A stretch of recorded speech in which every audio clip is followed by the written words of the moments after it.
Eu carrego comigo uma marca que nem o tempo, nem a água benta, nem o perdão mais sincero conseguem apagar. E enquanto você me ouve agora, eu sinto que algo também começou a observar você, apenas porque você decidiu abrir esta porta. Eu não estou aqui para ganhar visualizações ou inventar lendas urbanas para assustar adolescentes. Meu nome é Ricardo, tenho 46 anos e há pouco menos de uma década eu era um homem que você cumprimentaria na fila do pão sem desconfiar de nada. Eu era um representante comercial, vivia em uma casa de subúrbio em Curitiba com minha esposa, Helena, e nossa filha de 6 anos, a pequena Luísa. Minha vida era o cinza confortável da rotina, o café coado às 6 da manhã, o barulho da chuva no telhado de zinco e as prestações do carro que eu nunca conseguia quitar. Mas o cinza começou a escurecer. Uma crise no setor me deixou sem comissões. As contas de luz acumularam até o aviso de corte e, para piorar, a saúde de Helena começou a fraquejar por causa do estresse. O desespero não grita, ele sussurra. Ele te faz olhar para o teto à noite, sentindo o peso do mundo esmagando seus pulmões, enquanto sua família dorme o sono dos inocentes no quarto ao lado. Eu estava quebrantado, e é nesse estado de poros abertos que o mal encontra o caminho para entrar. Antes que eu prossiga e conte como a mão que me ajudou foi a mesma que começou a apertar o meu pescoço, eu preciso que você faça algo por mim. Se você sente que este relato é importante, se inscreva no canal e deixe seu gostei agora. Eu chamo isso de fortalecer o nosso círculo de proteção. Preciso saber quem está do outro lado, quem está me acompanhando nesta jornada de sombras. Comente aqui embaixo de qual cidade ou lugar do mundo você está ouvindo isso. Saber que não estou falando sozinho no escuro me ajuda a continuar contando o que aconteceu. A ajuda veio de onde eu menos esperava, mas de onde eu mais confiava. Meu primo mais velho, Silas, era o pilar da nossa família. Ele era um homem próspero, dono de uma transportadora, sempre com o melhor sorriso e as melhores roupas nos almoços de domingo. Silas nunca pareceu um místico. Ele não usava colares estranhos, não tinha um olhar sombrio. Ele cheirava a café caro e loção de barba. Em uma tarde de domingo, enquanto eu olhava para o jardim com o olhar perdido, Silas se aproximou. Ele colocou a mão no meu ombro, uma mão quente, firme, que transmitia uma segurança quase hipnótica. Ele não perguntou se eu estava bem. Ele disse que sabia que eu não estava. Ricardo, ele disse com aquela voz grave que parecia vibrar dentro do meu peito. O mundo é feito de chaves. Algumas portas a gente empurra a vida toda e elas não abrem. Outras, você só precisa saber o jeito certo de girar a maçaneta. Eu tenho a chave para o que você precisa. Naquele momento, não me pareceu uma tentação diabólica. Pareceu o conselho de um mentor, de um irmão mais velho que havia vencido na vida e queria me levar junto. Ele me deu um endereço e uma lista de coisas para comprar. Coisas simples, ele disse. Mas a logística por trás delas começou a me dar os primeiros calafrios. A lista exigia 7 moedas de circulação atual que nunca tivessem tocado o chão, um punhado de terra de um túmulo de alguém que morreu antes de completar 7 dias de vida e uma peça de roupa íntima da minha esposa, usada e sem lavar. Silas me explicou que a terra representava a pureza não vivida. As moedas representavam o fluxo e a roupa de Helena era o ancoradouro do desejo. Onde eu conseguiria terra de um recém-nascido? Silas me deu o nome de um coveiro em um cemitério de periferia que já esperava por mim. Lembro-me da noite em que fui buscar a terra. Estava uma garoa fina e gelada, daquelas que penetram nos ossos. O coveiro não disse uma palavra. Ele me entregou um pequeno saco de veludo preto, pesado e úmido. Ao tocar aquele saco, eu senti uma náusea súbita. O cheiro não era apenas de terra, era um cheiro metálico, doce e podre ao mesmo tempo. Era o cheiro da interrupção. Quando voltei para casa, Helena estava dormindo. Eu entrei no quarto, peguei a peça de roupa dela do cesto de vime e por um segundo minhas mãos tremeram. Eu senti que estava traindo a santidade do nosso lar. Mas a imagem das contas vencidas na mesa da cozinha calou a minha consciência. O primeiro ritual não foi em um altar cercado de velas pretas.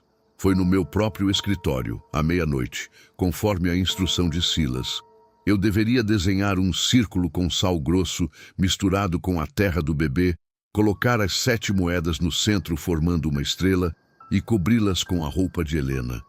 Eu tive que furar o meu dedo anelar com uma agulha e deixar cair exatamente 3 gotas de sangue sobre o tecido. O silêncio na casa tornou-se absoluto. Não se ouvia o tic-tac do relógio, nem o som dos grilos lá fora. O ar no escritório ficou subitamente denso e gelado, tanto que eu conseguia ver o vapor da minha respiração. Enquanto eu recitava as palavras que Silas havia escrito em um papel, palavras em uma língua que parecia arranhar a minha garganta, cheia de consoantes duras e sons sibilantes. Eu senti um arrepio que subiu da sola dos meus pés até a nuca. Era como se a pressão atmosférica no cômodo tivesse dobrado. Meus ouvidos estalaram. Senti um cheiro súbito de enxofre misturado com perfume de jasmim. Uma combinação nauseante que parecia impregnar nas paredes. Quando terminei, o cansaço que me abateu foi devastador. Eu recolhi tudo. Conforme as instruções, enterrei os restos no fundo do quintal, sob uma árvore seca, e fui deitar. Naquela noite eu não sonhei. Eu apaguei como se tivesse sido nocauteado. Na manhã seguinte, o milagre aconteceu. Antes mesmo de eu tomar o primeiro gole de café, meu celular tocou. Era uma empresa para a qual eu vinha tentando vender há 2 anos. O gerente de compras, um homem conhecido por ser difícil e inacessível, estava do outro lado da linha com uma voz estranhamente dócil. Ele fechou o maior contrato da minha carreira em menos de 5 minutos. Desliguei o telefone trêmulo. Eu estava rico. A comissão daquela única venda pagaria todas as minhas dívidas e sobraria para meses de luxo. Eu deveria estar saltando de alegria. Mas quando olhei para Helena na cozinha, algo me gelou a alma. Ela estava de costas, lavando a louça, mas seus movimentos eram mecânicos, lentos. Quando ela se virou para mim, seus olhos pareciam opacos sem o brilho habitual. "Ricardo", ela disse, e sua voz parecia vir de algum lugar distante. "Tem um cheiro estranho nesta casa. Um cheiro de terra molhada. Parece que tem alguém nos observando pelo canto do olho." Eu tentei rir, tentei dizer que era impressão dela, mas o meu próprio reflexo no vidro da cristaleira parecia diferente. Silas apareceu na minha casa naquela tarde sem avisar. Ele não bateu na porta. Eu o encontrei sentado no meu sofá, tomando um copo de água. Ele me olhou com um sorriso que não chegava aos olhos. "Funcionou, não foi?" ele perguntou. Eu assenti, com o coração disparado. Ele se levantou, caminhou até mim e colocou a mão no meu pescoço, apertando-o levemente, como um dono faz com um animal de estimação premiado. "A primeira porta abriu, Ricardo. Mas lembre-se, uma vez que você convida o inquilino para entrar, ele nunca mais quer sair sem levar algo em troca. E o que você deu até agora foi apenas a entrada." Naquele momento, eu percebi que o brilho no olhar de Silas não era de inteligência ou bondade. Era o reflexo de algo que habitava dentro dele. Algo que agora, através daquele contrato e daquela terra de cemitério, tinha acabado de ganhar uma chave para a minha própria casa. O sucesso tinha chegado, mas o preço estava prestes a ser cobrado em parcelas que eu não tinha como pagar. O dinheiro começou a jorrar, como se uma represa tivesse se rompido dentro da minha conta bancária.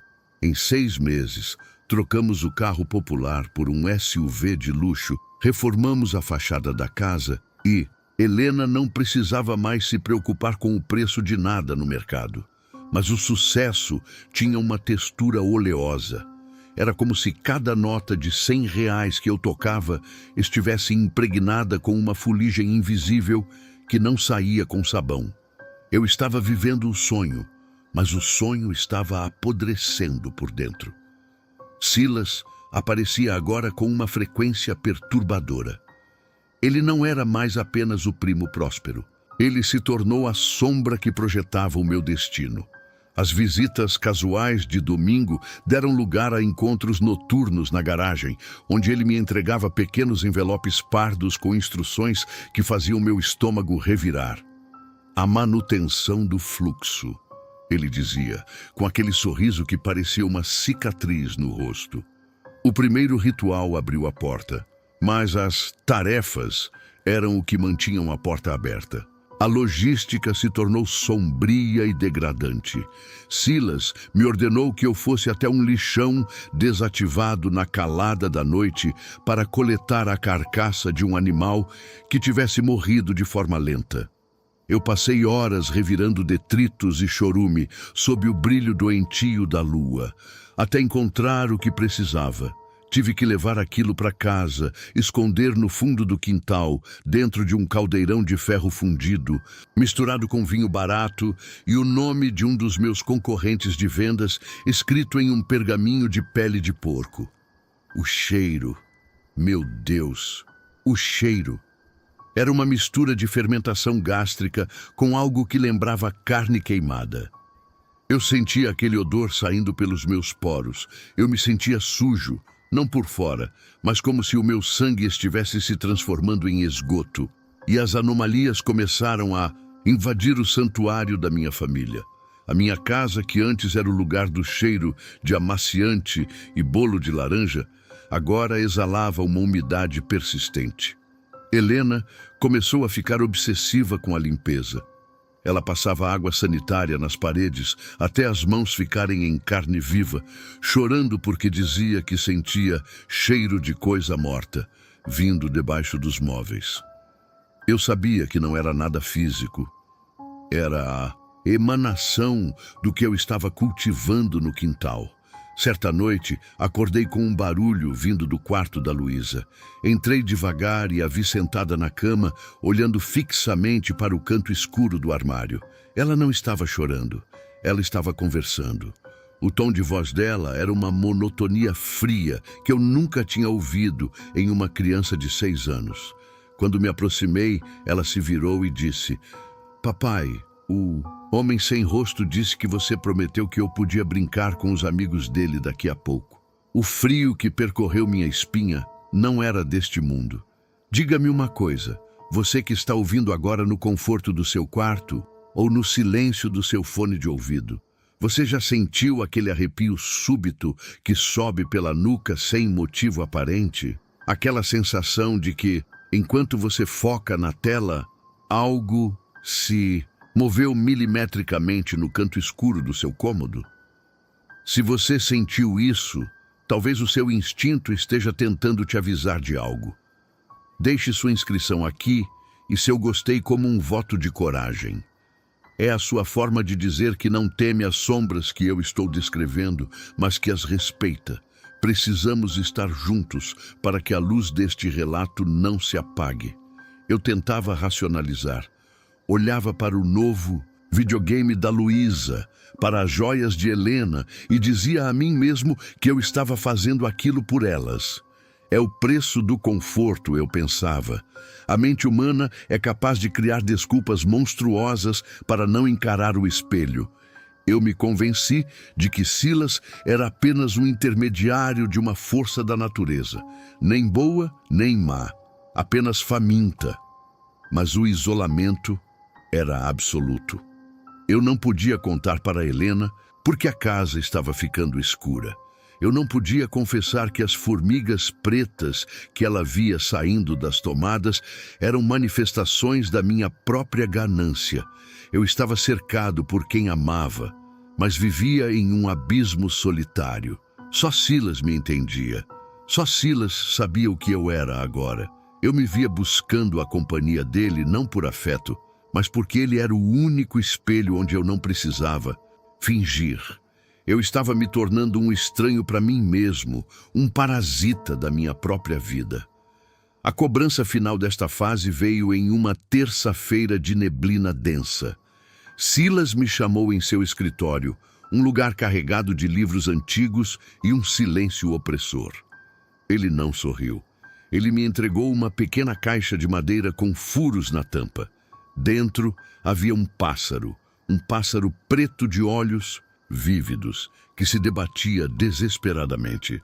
O fluxo está diminuindo, Ricardo. O inquilino quer algo mais quente agora. Algo que envolva uma escolha deliberada de crueldade, Silas disse, a voz baixa como um comando hipnótico. Ele me instruiu a levar o pássaro para dentro de uma igreja específica, uma capela antiga que ficava aberta para orações silenciosas.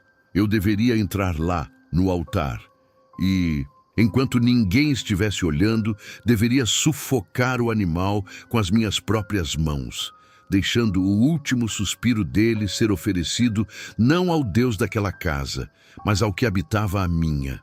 Eu tremi. Silas, isso é sacrilégio. Eu não posso fazer isso dentro de um templo. Ele se inclinou para a frente e, pela primeira vez, eu vi as pupilas dele ocuparem quase todo o globo ocular. Você já profanou o templo do seu lar, Ricardo. Você já vendeu a inocência da sua filha por um SUV na garagem. Não venha me falar de moral agora. Ou você termina o que começou, ou as portas se fecham, e quem estiver no meio do caminho vai ser esmagado. Eu fui. Como um autômato, como um escravo, eu entrei naquela capela. O cheiro de incenso e cera de vela parecia me queimar. O silêncio do lugar era um julgamento. Eu me ajoelhei no altar, sentindo o pássaro se debater contra a palma da minha mão. O calor do pequeno corpo, o coração batendo a 1000 por hora contra meus dedos. E eu apertei.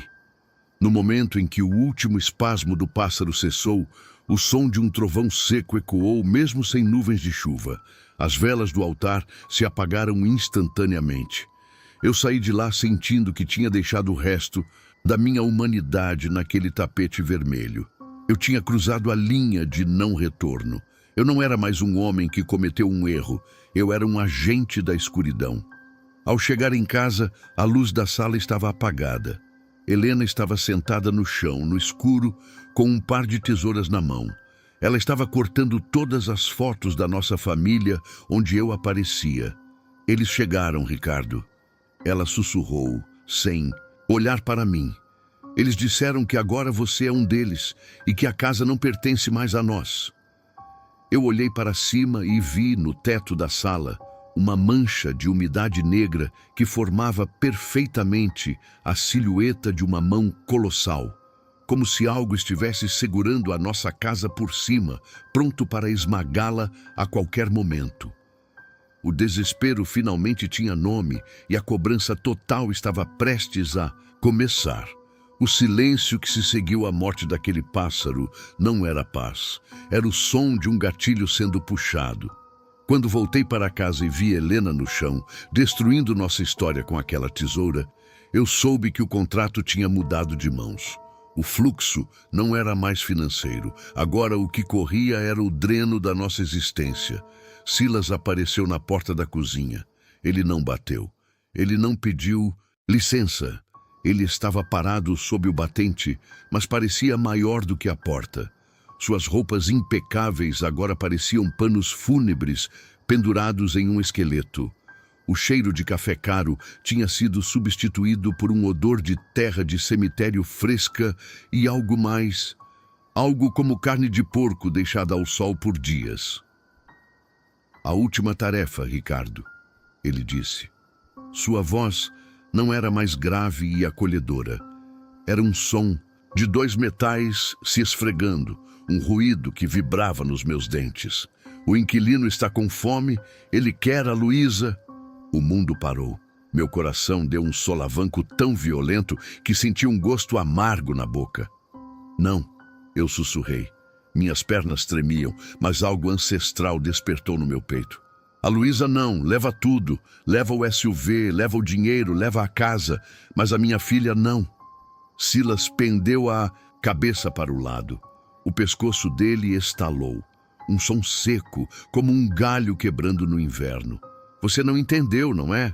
O dinheiro nunca foi seu. Foi o peso que usamos para afundar o seu barco. Agora que você está no fundo, você não tem mais voz.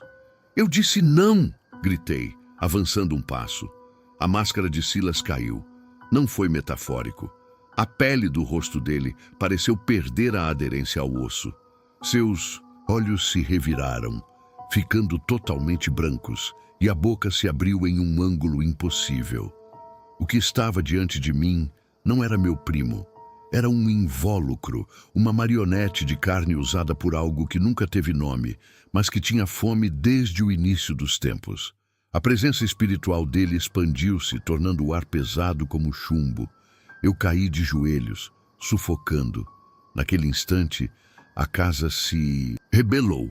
As luzes explodiram em uma chuva de faíscas. A escuridão que se seguiu era tátil. Ela tinha textura. As sombras nas paredes se desprenderam, tornando-se massas cinzentas que rastejavam pelo teto. Ouvi o grito da Luísa no andar de cima. Um grito de puro pavor. Eu tentei correr, mas o chão da sala parecia ter se transformado em lodo. Cada passo era uma agonia. As portas dos armários batiam, sozinhas. Pratos voavam da cozinha, estraçalhando-se contra as paredes. O que eu vi naquela noite, o que eu senti naquela sala, mudou minha visão sobre o mundo para sempre. Se você está ouvindo isso e sente uma energia pesada agora, como se o ar do seu quarto estivesse ficando denso, eu imploro, não ignore seu instinto. Deixe um amém ou uma palavra de proteção nos comentários. Inscreva-se agora. Você precisa estar sob a luz antes que o desfecho desta história chegue aos seus ouvidos. A escada para o segundo andar parecia se alongar. Eu subia os degraus e eles pareciam se multiplicar.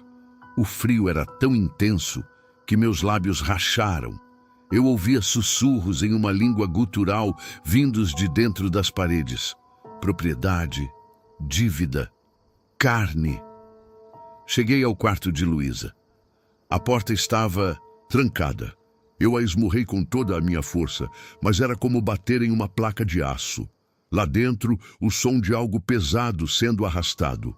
O choro da minha filha tornou-se um soluço abafado. Helena! Gritei pela minha esposa, mas ela apareceu no corredor como um espectro. Ela caminhava de forma errática, os olhos fixos no vazio, as mãos sangrando onde a tesoura a havia cortado. Ela não me via. Ela estava em um transe induzido pela mesma força que estava devorando nossa casa. Eu percebi então a armadilha completa. Silas não queria apenas uma tarefa. Ele queria o desespero total. Ele queria que eu assistisse à destruição de tudo o que amava, para que no final eu me entregasse voluntariamente às sombras. O sucesso, o contrato, o SUV eram as correntes. Olhei para a parede e vi o SUV, estacionado na garagem através da janela. Vi os móveis caros, a cristaleira de luxo. Tudo aquilo estava brilhando com uma luz doentia, uma energia negra que alimentava o que estava acontecendo. Eu tinha que destruir as correntes. Corri até o escritório. O contrato que me fez rico estava sobre a mesa, emoldurado. Peguei um isqueiro no bolso. Minhas mãos mal conseguiam segurá-lo. Silas, ou aquela coisa, apareceu no final do corredor. Ele não caminhava. Ele deslizava. Os pés não tocavam o chão. Seus dedos tinham se alongado, terminando em pontas escuras e afiadas. Queime o papel, Ricardo, e você queimará junto. A voz dele ecoou, não pelos ouvidos, mas diretamente dentro do meu crânio. Que assim seja, eu respondi. Risquei o isqueiro. A chama tocou o papel. No momento em que o fogo consumiu a primeira letra do contrato, a casa soltou um gemido estrutural. As janelas implodiram. O vento uivou para dentro, mas era um vento que trazia cheiro de enxofre. Silas soltou um rugido que não era humano. Ele avançou, a mão em garra indo direto para o meu coração. Eu me esquivei, caindo sobre a mesa. O fogo se espalhou para as cortinas, para os móveis de carvalho. Eu estava incendiando minha própria vida, meu próprio sucesso. E estranhamente, conforme as chamas subiam, o peso nos meus pulmões diminuía. A porta do quarto de Luísa explodiu para fora. Eu a vi correr pelo corredor, o rosto banhado em lágrimas. "Papai!" Eu a peguei no colo com um braço e puxei Helena com o outro. Silas estava se desfazendo. Sem o contrato, sem a minha concordância, a forma física dele não conseguia se manter. Ele derretia como cera preta, os olhos brancos focados em mim com um ódio que atravessava as dimensões. Isso não acabou. As palavras borbulhavam daquela massa disforme. A casa estava em chamas. O teto estava cedendo. As sombras que rastejavam agora gritavam, enquanto o fogo as consumia. Eu arrastei minha família para fora, para o jardim, sob a chuva que voltava a cair.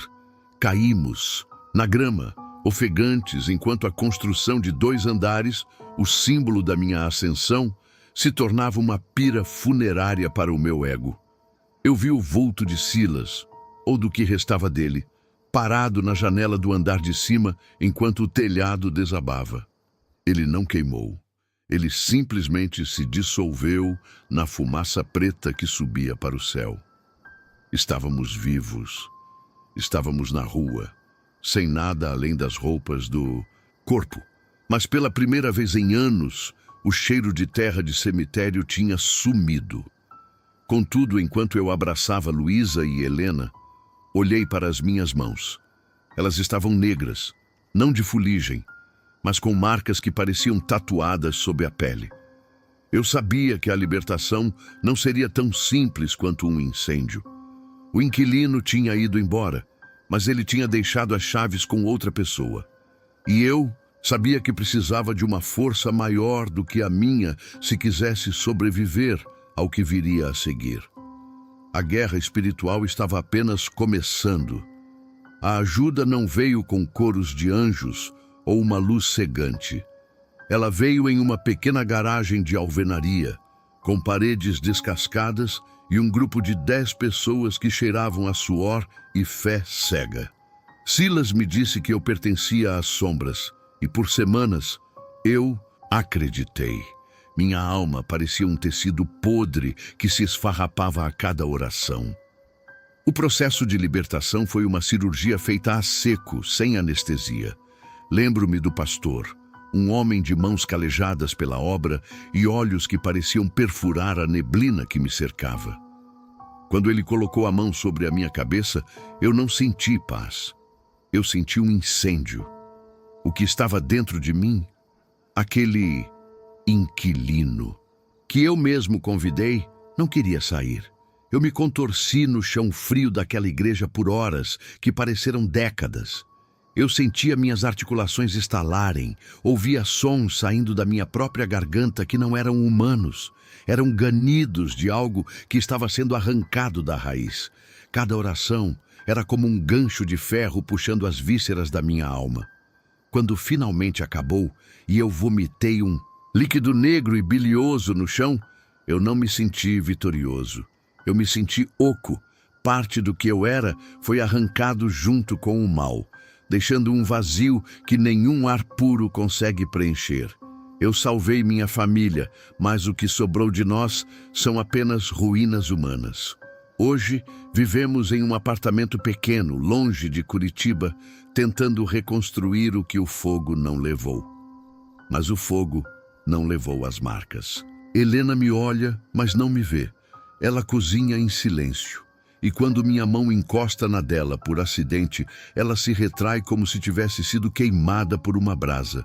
O toque do homem que vendeu o sossego da casa para comprar joias é um veneno que ela não consegue esquecer. E tem a Luísa, minha pequena Luísa, que costumava rir das borboletas no jardim. Agora passa horas sentada diante da janela, fechada. Às vezes, eu a pego sussurrando nomes que eu li naqueles envelopes pardos que Silas me entregava. nomes de entidades que deveriam ter ficado no lixo onde as invoquei. Quando pergunto com quem ela está falando, ela se vira com um olhar vazio, uma expressão que nenhuma criança de 7 anos deveria ter, e diz: "Ele disse que você esqueceu de trancar a porta dos fundos, papai. Eu sei que Silas não morreu naquele incêndio. Ele não era um homem para morrer. Ele era um cargo, uma função, uma extensão de algo muito maior. Às vezes, quando ando pela rua, vejo o reflexo de um carro caro passando ou sinto o cheiro de café e loção de barba e meu coração para. Eu sei que sou uma propriedade marcada. Sou como um gado que fugiu do curral, mas que ainda carrega o ferro em brasa, gravado no couro. Eles não têm pressa. O tempo para eles não é como o nosso. Eles sabem que, no final, todos os caminhos levam de volta ao escuro. Agora, eu preciso falar com você. Sim, com você que me acompanhou até aqui. Eu contei essa história não para me aliviar, mas como um aviso. Mas existe um detalhe sobre a escuridão que eu não mencionei. Ela é movida pela atenção. Quando você ouve sobre eles, quando você visualiza os rituais, quando você sente o pavor que eu senti, você cria um fio fino, quase invisível, que liga a sua curiosidade ao lugar onde eles habitam. Ao contar isso, eu abri uma fresta. E eu sinto, daqui, que algo está usando esse relato como uma ponte. Você já reparou como o clima no seu quarto mudou nos últimos 10 minutos? Se o ar pareceu ficar um pouco mais pesado, ou se você sentiu um calafrio percorrer seus braços mesmo com as janelas fechadas, preste atenção. Eles entram pelas brechas da mente. Que horas são agora para você? Olhe no relógio. Existe algo sobre certas horas da noite em que a barreira entre o que é real e o que é eterno se torna tão fina quanto uma teia de aranha. Verifique se as portas da sua casa estão realmente trancadas. Não, apenas fechadas, mas trancadas. E se você ouvir um estalo no corredor ou uma sombra se mover no canto do seu olho enquanto você digita seu comentário, não ignore. Comente aqui embaixo o horário exato em que você terminou de ouvir este relato. Diga-me se você sentiu alguma mudança de temperatura ou se ouviu algum som estranho na sua casa enquanto eu falava. Eu preciso saber o quão longe essa sombra alcançou. Cuidado com o que você convida para entrar. Às vezes, o sim é apenas um pensamento e o não pode ser tarde demais. Fique na luz, se conseguir.